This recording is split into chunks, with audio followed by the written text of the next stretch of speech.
Good morning, guys.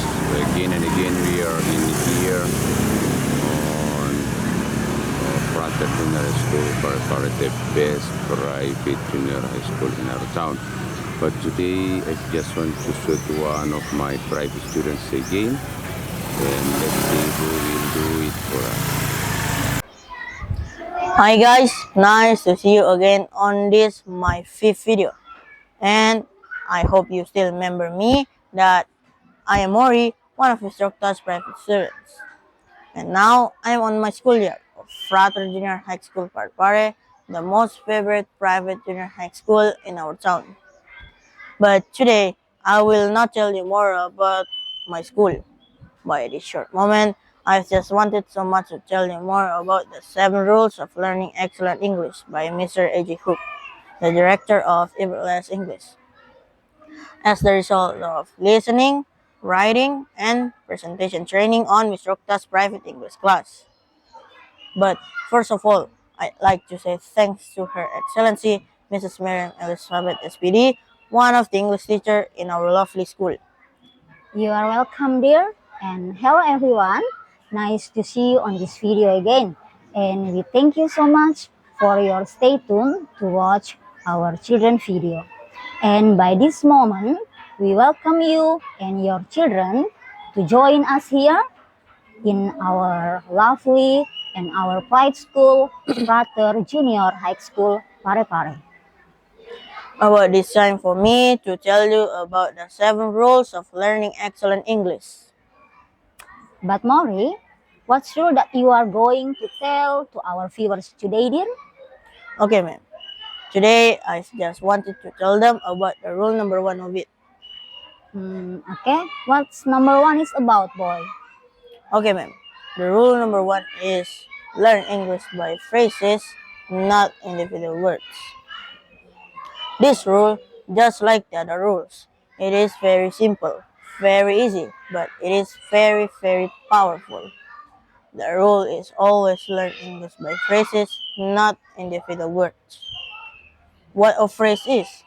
A phrase is a group of words. It could be the whole of sentence, but it's even just a part of it. For example, let's say you have the word hate, H-A-T-E, hate, and we want to learn this new word.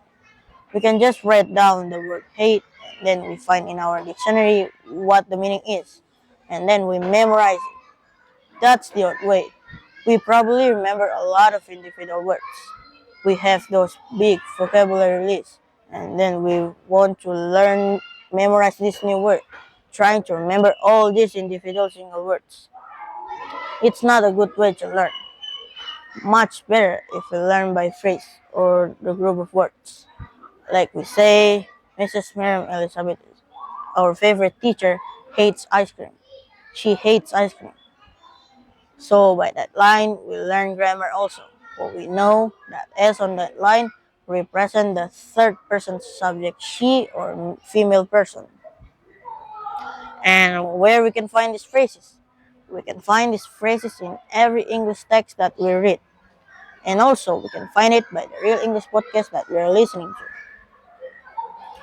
When we listen to a real English and then we hear a new word, let's we write it down right away in a phrase, not in a single word. Why do we do this? And what's the power of phrases? Well, phrases give us a lot of information, much more information. Number 1, phrases are easier to remember because they have meaning. They have the picture of the whole story, especially when we get them from something that we are reading or listening to. We remember it. Mrs. Miriam Elizabeth hates ice cream. We remember the whole story. We remember that she hates ice cream. And then we remember that she hated it. She didn't like it. We will easier to remember the phrases also because they have picture of it. I mean the picture in our imagination when we say it. Like we say someone hates. By that phrases we could imagine the gesture of someone hates something. Maybe looks disgusted or uncomfortable or even angry faces. Every time we find a new word, always, always, always write down the word. When we reviewed it again, when we studied it again, study the entire phrases. Never study just the word, always the whole phrases. Do this every time. Our grammar will begin to improve as well. It will improve fast. It will improve much faster, and we will use that vocabulary faster and more easily. And we will use that vocabulary more quickly. We get a lot of great benefits. That's all about Mr. Ejikuk's opinion. And now, how about we do so far on Mr. Octa's private English class? For all newcomer or beginner, Mr. Octa more train us to reading aloud all the text lessons those we are learning on. And of course, we do it always reading aloud by phrases. But the most helpful for us on Mr. Octa's way that he always record his voice on our phone about how to read all the text lessons that we are going to learn. So we listen to his voices first before we read the text lessons.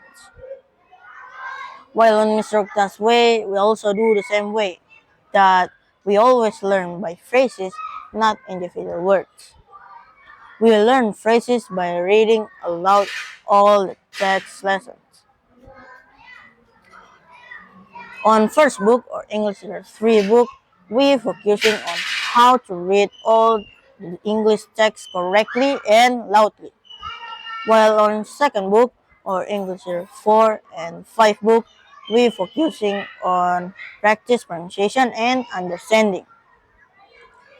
On English Letter 4 and 5 book, we do it by practice our pronunciation in English while we looking at the Bahasa Indonesia text of every lessons that we learn, and still by louder and louder voices.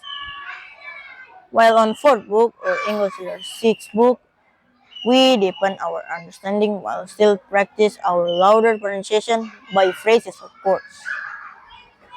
And special for my level now that every evening I have to send Miss Octa about my daily stories. I mean, everything I do since I wake up in the morning time till I will go to bed again. So daily stories, not words of the day or the list of the words. Doing this way, I found that my speaking get better and better day by day. Moreover, I believe on Ms. Rocta's quote and slogan that to make English easier for us, let's we do it in any way, whenever, wherever, and whatever we do. So it will be in the parts of our life. I think that's all for today, guys.